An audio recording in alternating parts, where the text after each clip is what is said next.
Hi, I'm Norm Abram. Welcome to the new Yankee Workshop.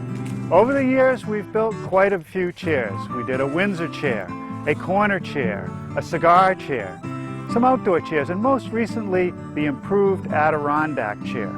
I have nothing but respect for chair makers. They can be a challenge. But we have another one for you today. It's called the All-Weather Loveseat. It'll challenge your woodworking. That's next, right here in the new Yankee Workshop.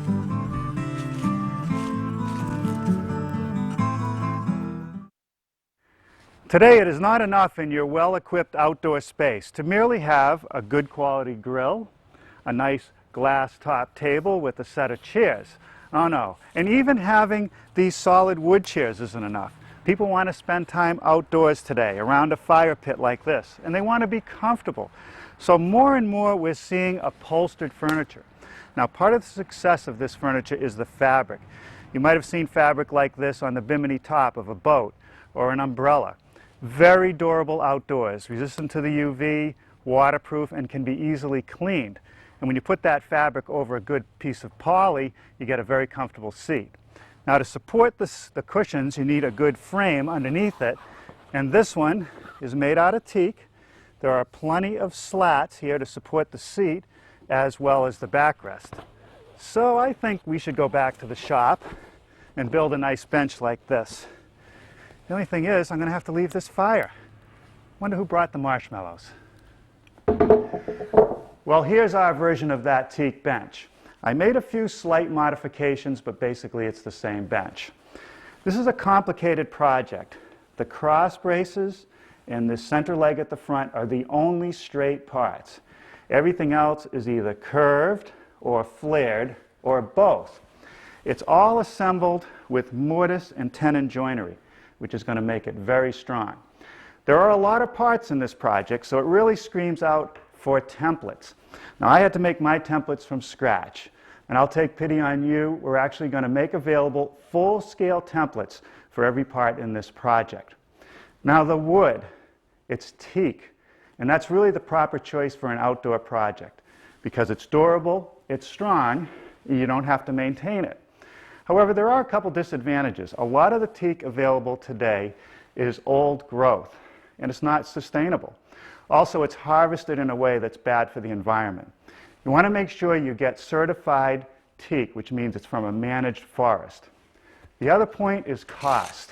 For this 9-inch by 2.5-inch teak, 1 linear foot is $50. So you don't want to make any mistakes. Here are the templates for the various shapes, and some have holes, and they'll help me make the mortises for the mortise and tenon joints. I'm going to start with the back leg, which will come out of this big piece, and I'm going to orient it so that I get the most strength out of the piece. I want the grain running diagonally through the piece. Now, you might say, boy, it looks like you're going to have a lot of waste, but we're not called New Yankees for nothing. I can actually get the front leg out of that later. All I have to do is trace the template, and we'll cut it at the bandsaw. Now, before we use any power tools, let's talk about shop safety. Be sure to read, understand, and follow all the safety rules that come with your power tools. Knowing how to use your power tools properly will greatly reduce the risk of personal injury. And remember this, there is no more important safety rule than to wear these safety glasses. Now, when I cut the piece out, I'm going to stay about 1/16 of an inch outside of my line. I'll take care of that later. Off the bandsaw, the edges are pretty rough, but we can take care of that. I could drum sand it, but there's a better way. I'm going to take my template and attach it on the piece using some pins. I like to use the pins because they have no head and they're very small gauge. They're easy to pull out, and they just leave a tiny hole. So I'll put about 4 in the piece, and we'll head to the router table. At the router table, I've set up a start pin and this trimming bit. The edge of the cutter is even with these ball bearings at the top. I want to bring the work to the start pin first. That helps support it as I bring it into the bit to start the cut. When the bearing hits the template, I'll just run along the edge. It'll smooth it and make an exact copy.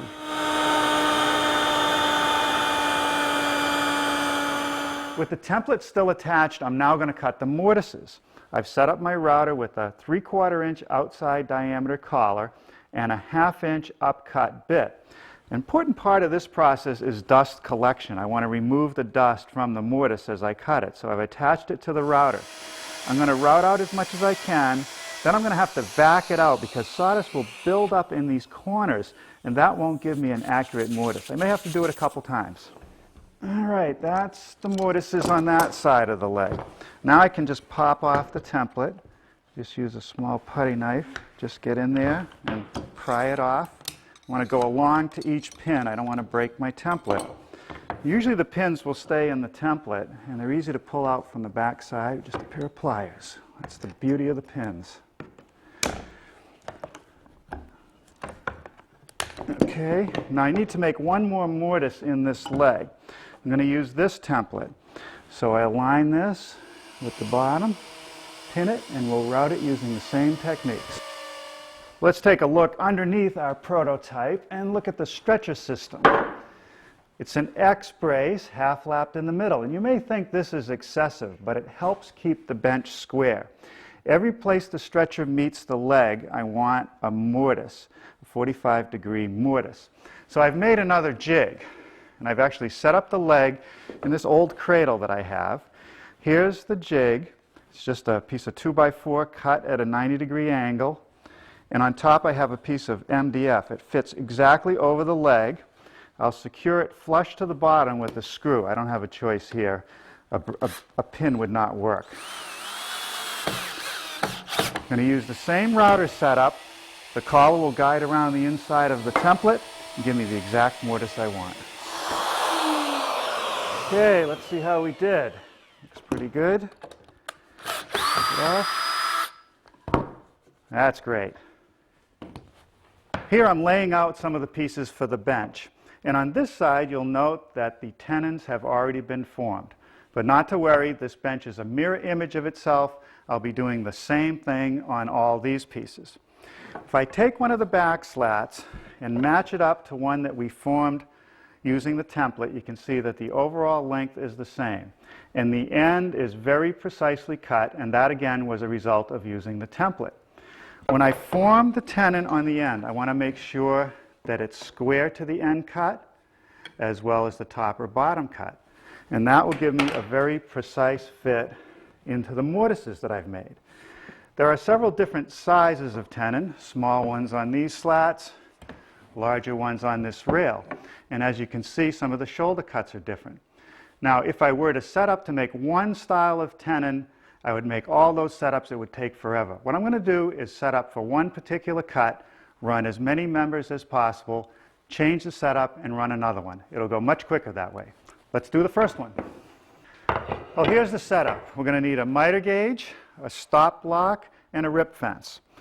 Now, I know what you're thinking. How am I going to guide a curved piece through the saw blade safely? Well, it's not difficult if I make a very simple fixture. A couple pieces of plywood at a 90-degree angle and a couple small blocks.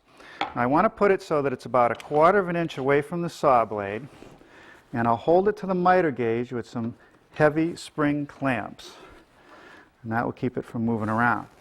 Now, when I put the piece in, I'm going to go curve in first, and I want to line it up with my stop block. And as I said, that end cut is very precise, but as you can see, it's slightly open at the back. So by adjusting the miter gauge to get it flush all the way around, that's what I want. Now I'll be able to run this end, turn it around, and run this end. But when I flip it, I'm going to have to make some adjustments.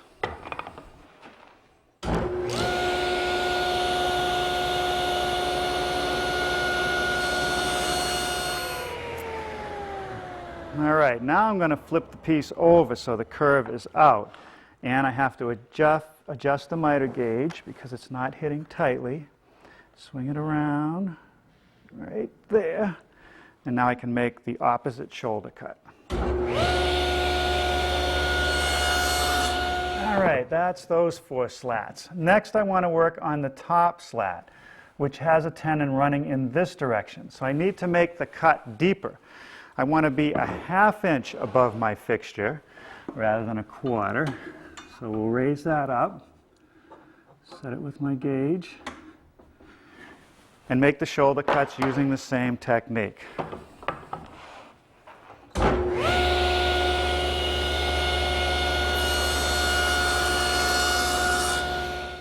right, now with the same setup, I can start forming the tenons on the 5 seat slats that meet this center rail. I'm not going to worry about the other end yet. All right, let's set it in the fixture and see what we have. Okay, it's hitting tight at the back corner, but there's a gap in the front of almost a 1/16 of an inch. So I want to adjust the miter gauge, making sure that it's tight all the way along that edge, and lock it off. All right, I've made that pass on all 5 pieces. And if I flip it over, you can see now it's hitting at the front, but it's open at the back. So another adjustment to the miter gauge till it's nice and tight all along that edge, and I'll be able to make the other shoulder cut. All right, that takes care of one end of the seat slats. Now I want to work on the rail that connects the 2 front legs as well as the rail that connects the back legs. So over here, here's the back rail, here's the front rail. One's a little shorter than the other. I'm going to be able to do the tenons on both ends in this case. They're larger tenons. The cut is deeper, so I'll have to raise the blade again, but the rest of the techniques are the same.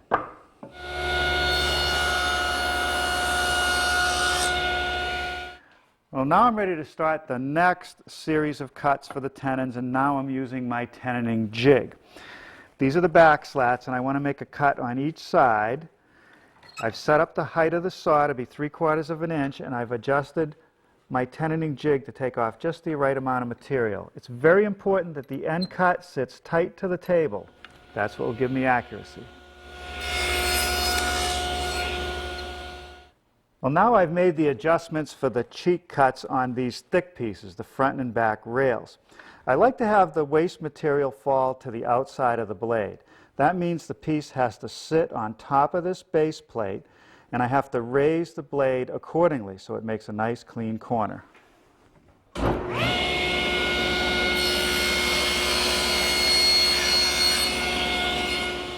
Now when I go to make the other cheek cut, because I've already removed material, the piece will sit on the table saw surface. So I have to lower the blade back down to 3/4 of an inch.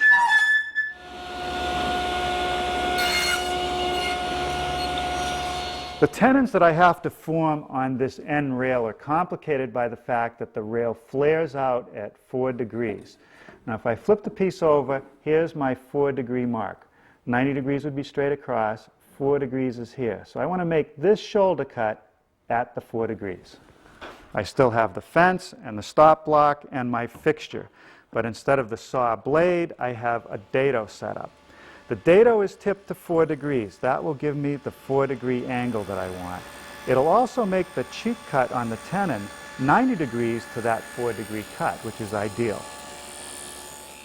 All right, now I want to make the cut on this side. First, I have to adjust my contact to the stop block right there. And I have to adjust the fence slightly because this is an angled cut. So I want to be right about there.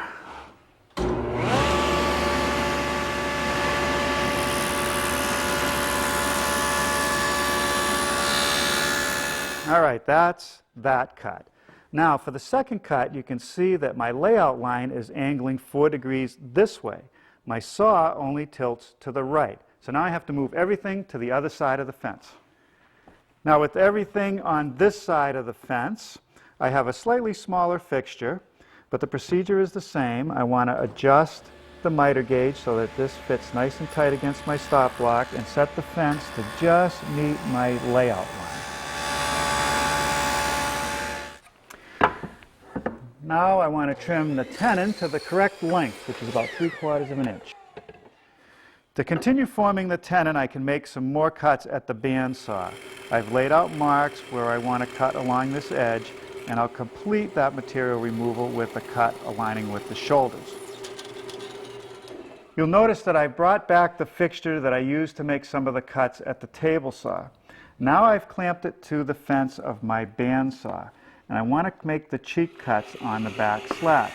I also have a stop block.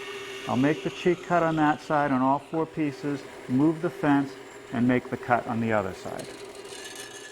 Well, now a little handwork. On that outer rail, which I cut the tenon using the dado, I have to finish off this cut with the handsaw. One cut on each side. Just bring it up flush to the shoulder cut. Bring it around. And if there's a little extra sticking out, I just trim it with a chisel. Now you'll note that our mortises had round corners because of the router. So now I have to round over the corners on the tenon. And I just use a rasp and just by eye round over each corner. And the rasp doesn't quite get tight to the shoulders. There's a little bump right in that corner. So again, I use the chisel, just trim it away. It'll take a while. We have quite a few to do. But I want to round over all these corners. Now tomorrow we'll dry fit some of the pieces together and then we'll be ready for some sub-assembly glue-ups. And if we're lucky, by sundown we'll be ready to sit in our new love seat. Well, good morning. Last night I completed all the tenons, and here I've dry fit the right-hand side of the bench, and everything fits correctly. And now I want to work on the seat slats. Now you might recall that I did not form the tenon on the outer edge, and that's because this rail flares out at 4 degrees. There's no real accurate way to pre-measure those. It's better to do it in a dry fit. So I butt it up against the center, align it with the marks on this side, and draw a line, and that will give me a perfect length. Now this is the same setup I used earlier, except I've lowered the blade slightly.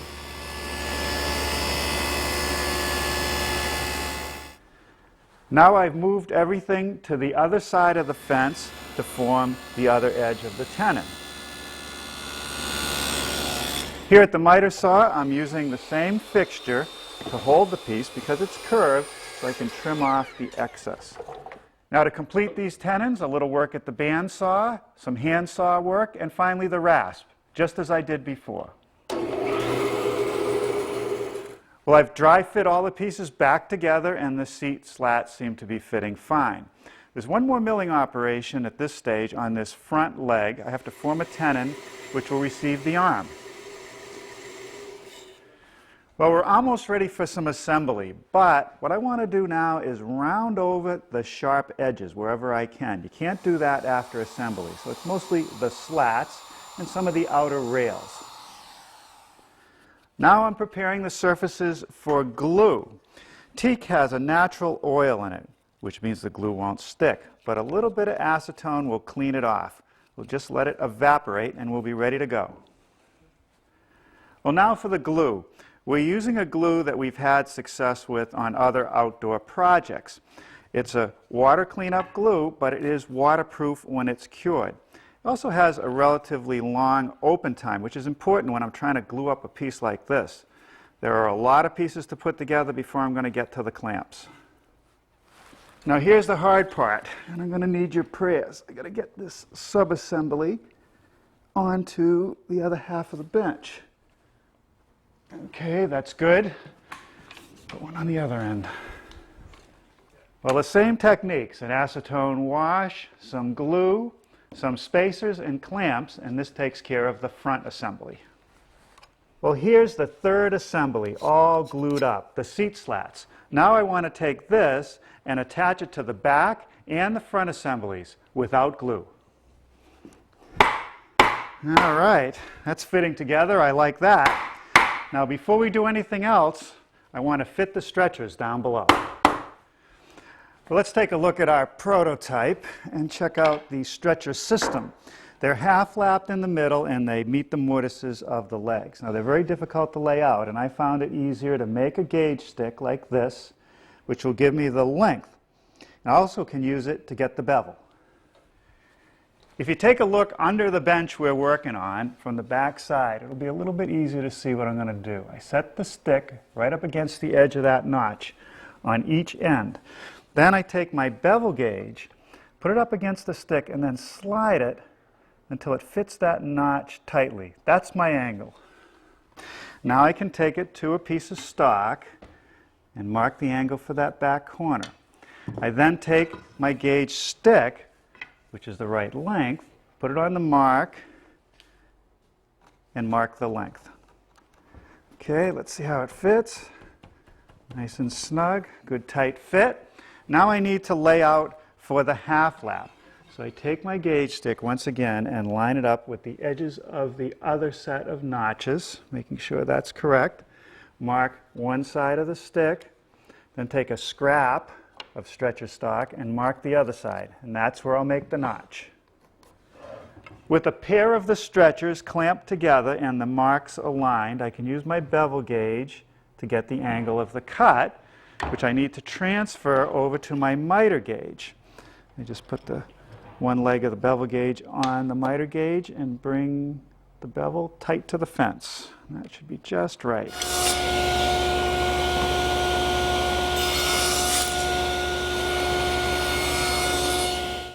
Well, now I have to try to get all the rest of the pieces back together before the glue sets. To further secure the stretchers, I'm going to use these stepped dowels. It has a special bit that matches the step. I'm going to come in from the bottom of the stretcher and drill at an angle into the leg. A little more acetone on the teak, and I'll just use a little blast of air to blow it in there and evaporate it. A little coating of glue on the dowel. Okay, it's ready to go in. Now the advantage of these is that as I drive it, when those steps bottom out, it tightens the joint. That's it. I can trim off the excess. Here I'm working on the arm, and it's beveled, so I can't smooth it at the router table. But because my oscillating spindle has a table that tips, that makes smoothing it easy.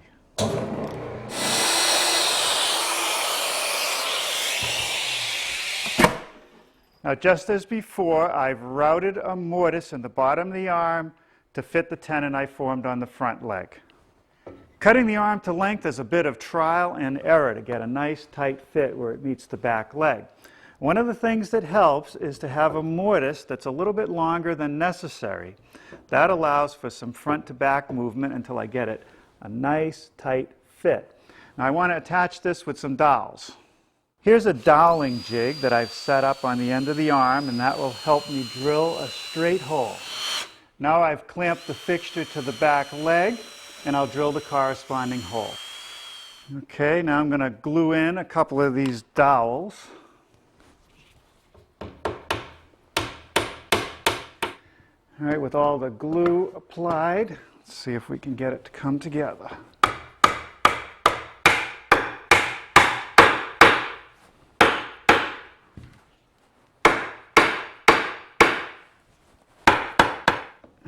One clamp on this front end to lock it in place, and another one to just pull everything together.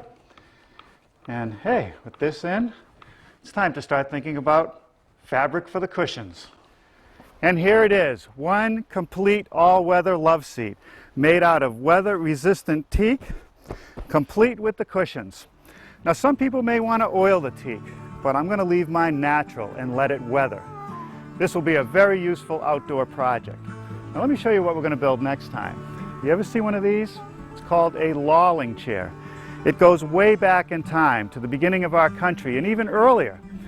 Some people think that maybe the founding fathers read the Declaration of Independence while sitting in a chair like this. And I can tell you this, it's as comfortable today as it was then. So join me next time as we build a pair of lolling chairs right here in the New Yankee Workshop. If you've enjoyed this New Yankee project, you may want to try some of the others. There are projects meant for the workshop, the garden, the kitchen, and many more. So whether you're a fan of Shaker style, or colonial, arts and crafts, or Chippendale, there may be a Norm project you'd like to build. Whether it's a clock or a gazebo, a picnic bench or a Windsor chair, a child's toy or a sailboat. Visit the New Yankee website at www.newyankee.com for a complete listing.